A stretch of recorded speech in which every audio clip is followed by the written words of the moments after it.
Enseigner à raisonner, ça paraît un beau programme, hein. C'est quelque chose de très ambitieux. On va vouloir que nos élèves non seulement ils raisonnent, mais qu'ils créent, qu'ils analysent, qu'ils appliquent, qu'ils prennent du recul. C'est très beau sur le papier, mais comment est-ce qu'on fait en classe concrètement? Là, ça devient beaucoup plus flou. Et donc, je vous propose qu'on en parle ensemble dans cette vidéo et que je vous donne des pistes.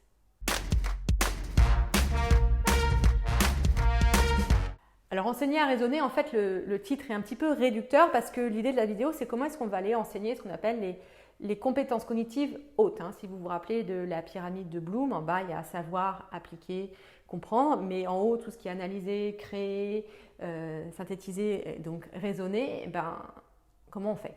Ce problème, il est un petit peu nouveau à l'école parce que jusque dans les années 50, 60, jusqu'en fait la révolution numérique, on avait besoin que les gens qui sortent de l'école soient tous pareils. C'était encore cette logique de taylorisme. Je ne sais pas si vous vous rappelez, à l'époque, la France, par exemple, était un empire colonial avec des fonctionnaires à Pondichéry et des fonctionnaires à Paris qui devaient être capables de faire exactement la même chose parce que ce n'était pas comme aujourd'hui. Ils ne pouvaient pas communiquer aussi simplement qu'aujourd'hui, il fallait plusieurs mois en bateau. Donc pour être sûr que les choses fonctionnent correctement, on avait vraiment besoin de savoir que les gens faisaient bien la même chose avec des choses très standardisées, très normées.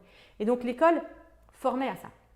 Aujourd'hui, on voit bien que ce n'est plus le cas, la société a changé et donc le rôle de l'école dans la société a changé aussi, où on va justement aller au contraire chercher des gens qui sont tous différents et qui peuvent amener des choses différentes dans une structure, que ce soit la société, que ce soit l'entreprise, parce que en fait, faire les choses tous pareilles, maintenant il y a des ordinateurs qui font ça, on n'a pas besoin d'avoir un humain qui sait faire la même chose que l'ordinateur. Donc on va au contraire essayer de développer ces choses chez les élèves que les ordinateurs ne peuvent pas faire, typiquement le raisonnement. Donc cet impératif sociétal, on le voit bien puisque tous ces termes raisonner, etc. sont apparus dans les programmes sous forme de compétences. Donc on a une injonction de réussir à faire ça, sauf qu'en fait, on ne nous a jamais appris à le faire. Et qu'en plus, comme c'est une injonction sociétale qui est assez récente, il y a 100 ans, les sciences cognitives ne se posaient pas du tout ces questions-là. Donc les savoirs qu'on a sont un peu neufs, pas forcément très stabilisés, mais on a quand même aujourd'hui des pistes pour savoir comment est-ce qu'on va enseigner ça à nos élèves. L'idée de base qui fonctionne dans beaucoup de classes en ce moment, c'est que si je veux apprendre à mes élèves à faire une analyse de documents, par exemple, c'est un raisonnement, je vais faire des analyses de documents avec eux. Si je veux leur apprendre à faire une lecture analytique d'un texte, je vais faire des lectures analytiques d'un texte avec eux. Si je veux leur apprendre à écrire une synthèse argumentée, je vais faire une synthèse argumentée avec eux. Si je veux leur apprendre à faire de la démarche scientifique, je vais faire un TP guidé avec eux, ou leur faire un TP guidé, où en fait ils vont être guidés. Et l'idée de base qu'il y a derrière, c'est qu'à force de faire ces choses-là en étant guidé, l'élève va être capable de le faire dans d'autres contextes que celui qu'on a vu en classe. Il va transférer ses compétences d'un contexte à l'autre. Et donc, comme ça, on va pouvoir apprendre à raisonner. Donc, l'idée de base, c'est que pour apprendre à faire des choses avec du raisonnement, il va falloir raisonner avec l'élève. Et le problème qu'on voit là, c'est qu'en fait, on est dans de l'apprentissage et de l'enseignement implicite. Vous pouvez voir cette vidéo-là si vous n'êtes pas au point sur cette différence entre implicite et explicite. C'est-à-dire qu'on va donner l'écosystème pour montrer à l'élève comment faire, mais à aucun moment on lui dit comment faire. Si par exemple je voulais enseigner la lecture de cette façon-là, je lirais avec l'élève. Ou je dirais, tiens, regarde, B à bas, à ton avis, ça fait quoi? Et donc je le guiderais à tous les pas, je lirais beaucoup avec lui en disant, à force de lire beaucoup avec lui, il va apprendre à lire. Et en fait, ça ne marche pas. Parce qu'en apprentissage implicite, certains élèves n'ont pas accès, même en faisant beaucoup, ils n'ont pas accès, il leur manque des briques qui leur permettent d'apprendre de façon implicite. Et en plus, il se trouve que c'est beaucoup plus long que d'apprendre aux élèves, en fait, tu vas apprendre que B plus A, ça fait bas, B A, bas, tu vas apprendre l'algorithme de lecture, on va te décortiquer les choses pour que tu puisses les apprendre, donc passer en apprentissage ou en enseignement explicite. Si on regarde le cerveau des élèves, on voit que parmi les mémoires qui sont utilisées à l'école, il y en a deux qui sont très importantes. Il y en a une, c'est la mémoire sémantique, où sont stockés tout ce qui va être les savoirs, et l'autre, c'est la mémoire procédurale, où vont être stockés tout ce qui va être les savoir-faire, c'est-à-dire y compris les savoir-faire qu'on a dans le stylo, les techniques de résolution d'exercices, etc. Ou les techniques de conjugaison, pas forcément les gestes avec les muscles, mais aussi les gestes avec le stylo. Et on voit qu'en fait, il n'y a pas de mémoire des compétences. Et donc, il va falloir bien se mettre ça dans la tête, c'est que dans le cerveau, il n'y a pas de mémoire de compétences, il n'y a pas des neurones de raisonnement. Les seuls neurones qu'on a, c'est du savoir et du savoir-faire. Et au bout d'un certain moment, l'expertise du cerveau est telle qu'avec ces briques de savoir et de savoir-faire, il va pouvoir les entrelacer entre elles pour avoir accès justement à un niveau plus élevé de recul et de conscience sur un sujet et ce qu'on appelle le raisonnement. Autre façon de dire, la capacité à raisonner, ce raisonnement naît en fait de la mobilisation des savoirs et des savoir-faire qui sont stockés dans la mémoire dans des contextes nouveaux. Et ça veut dire qu'il va falloir donner de façon explicite aux élèves les savoirs et les savoir-faire. Même dans des choses qui paraissent compliquées. Souvent, nous, on a appris de façon implicite. Par exemple, faire une lecture analytique, vous avez appris à force de faire des lectures analytiques. Mais comment expliquer à un élève comment faire une lecture analytique sans faire cette lecture analytique? C'est-à-dire qu'il va falloir lui donner des savoirs et des savoir-faire qui sont indépendants du texte, qu'il pourra appliquer à chaque fois pour faire cette fameuse lecture analytique. Ou cette fameuse tâche finale en langue, ou cette fameuse démarche scientifique en sciences, ou ce problème ouvert en maths. Enfin voilà, ça marche pour toutes les matières. Il va falloir donner des choses très cadrées, très concrètes, très finalement à l'ancienne, avec des étapes, pour pouvoir impliquer ces briques dans le cerveau de l'élève et qu'après, il puisse aller sur de la tâche complexe. Alors, il faut faire attention à la granularité. Si on se rappelle le fonctionnement de la mémoire, on en parle dans cette vidéo, on voit que dans les mémoires de travail, il y a en gros entre 4 et 7 espaces pour les élèves.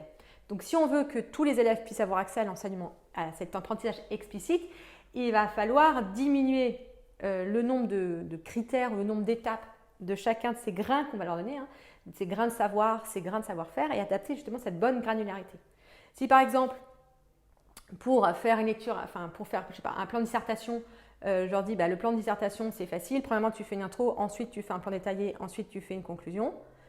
Effectivement, c'est facile, il y a 3 critères, sauf que ces 3 critères-là sont beaucoup trop gros pour les élèves. Une intro, c'est déjà plein de choses. Donc il faut que chaque grain corresponde au maximum à 4 chunks, 4 morceaux de savoir que l'élève peut mobiliser entièrement dans une case de sa mémoire de travail. Ça, c'est un peu technique à comprendre si vous n'êtes pas hyper au point sur le fonctionnement de la mémoire, mais ce qu'il faut retenir, c'est qu'il faut que ce soit, pour que ce soit la bonne granularité, il faut qu'on puisse donner à l'élève 4 critères, oui ou non, est-ce que tu as réussi à faire ça, et que ce soit compréhensible par l'élève de façon très très simple. C'est vraiment le plus petit pas qu'il est capable de comprendre. Et là, vous la voyez, la difficulté, c'est que ces outils de comment est-ce qu'on fait des choses complexes, en fait, sont très difficiles à créer. Pourquoi? Parce que déjà, nous, on a justement ce syndrome de l'expert, c'est-à-dire que c'est un apprentissage qu'on a entièrement mis dans notre mémoire implicite. Et il va falloir le mettre il va falloir l'expliciter. Si aujourd'hui, je vous demande, vous, comment vous faites pour lire, vous n'êtes pas capable de m'expliquer comment vous faites pour lire, parce que c'est quelque chose qui est d'un automatisme pour nous. Et du coup, le cerveau oublie la façon dont il a appris les choses, il se rappelle que du résultat final. Donc, il sait lire, mais il ne saura pas vous apprendre comment il a fait pour lire. Or, vous allez devoir vous mettre au niveau de vos élèves avec des choses que vous avez oubliées en tant qu'expert. Et donc, toute la difficulté réside dans trouver ces bons outils et lever cette explicitation. 2 pistes. La première, c'est d'aller regarder au niveau des outils didactiques. Allez regarder ce que font les laboratoires de didactique dans votre discipline. Moi, je sais que j'ai trouvé beaucoup d'outils en didactique des sciences. Par exemple, sur les laboratoires Sésame, Pégase, je ne sais plus son nom, ou sur les IREM, où ils ont des outils très concrets, justement pour aider les élèves à faire. Deuxième étape, c'est aller au contact de vos élèves. Vous avez besoin des élèves, des gens en train d'apprendre, des apprenants pour construire ces outils parce que vous n'y avez plus accès en tant qu'expert. Donc, demandez aux élèves, OK, quelle étape on fait là, puis quelle étape on fait là. Décortiquez bien ce raisonnement et ensuite, vous pouvez les donner et regardez comment les élèves s'en emparent. Si les élèves n'arrivent pas à s'en emparer, c'est que c'est trop complexe ou à côté de la plaque. Et il va falloir faire évoluer ces outils au fur et à mesure avec les élèves en fait. C'est vraiment quelque chose qui se fait au contact et avec les apprenants. Alors attention, vous voyez, en enseignement explicite, là, on va donner aux élèves les outils pour qu'ils puissent avoir la moyenne. Forcément, par exemple, là on était sur la lecture analytique, sur le commentaire composé. Si on va vouloir aller chercher des commentaires composés lecture analytique de haut niveau avec des élèves qui vont avoir 17, 18, 19, vous n'allez pas pouvoir tout expliciter parce qu'il va y avoir des choses qui sont de l'ordre du ressenti, de l'ordre justement de l'implicite. Mais ces élèves qui sont à 18-19, ils savent apprendre de façon implicite. Donc là, vous n'avez pas besoin d'expliciter. Ce que vous avez besoin d'expliciter, c'est les choses qui vont permettre aux élèves en difficulté d'atteindre la moyenne. Donc oui, ils vont faire quelque chose de très scolaire. Ça va être l'annonce du plan, ça va être je fais ci, puis je fais ça. Et ça marche, leur tâche dans toutes les matières. Leur tâche finale va être très scolaire, leur démarche scientifique va être protocole, observation, conclusion, sans comprendre que des fois, il y a des changements. Pourquoi? Parce que avant de pouvoir casser les règles comme un artiste, il faut les apprendre comme un professionnel. C'est ce que disait Picasso. Picasso, il a pu se permettre de casser les règles de la peinture et d'aller justement chercher autre chose que du figuratif parce qu'il avait une maîtrise très forte des règles académiques de la peinture et de comment l'esthétique est perçue. Et c'est la même chose avec nos élèves. Si on veut déjà leur apprendre à casser les règles, ce qui sera le but à la fin, leur apprendre vraiment à être des vrais experts, mais il faut d'abord leur apprendre à les respecter de façon scolaire. Et donc oui, ils vont produire des travaux qui vont paraître très scolaire. En même temps, on est à l'école, donc c'est pas non plus très très grave. J'espère que cette vidéo vous a donné quelques pistes pour voir justement comment est-ce qu'on va pouvoir enseigner à nos élèves ces compétences cognitives élevées, telles que le raisonnement.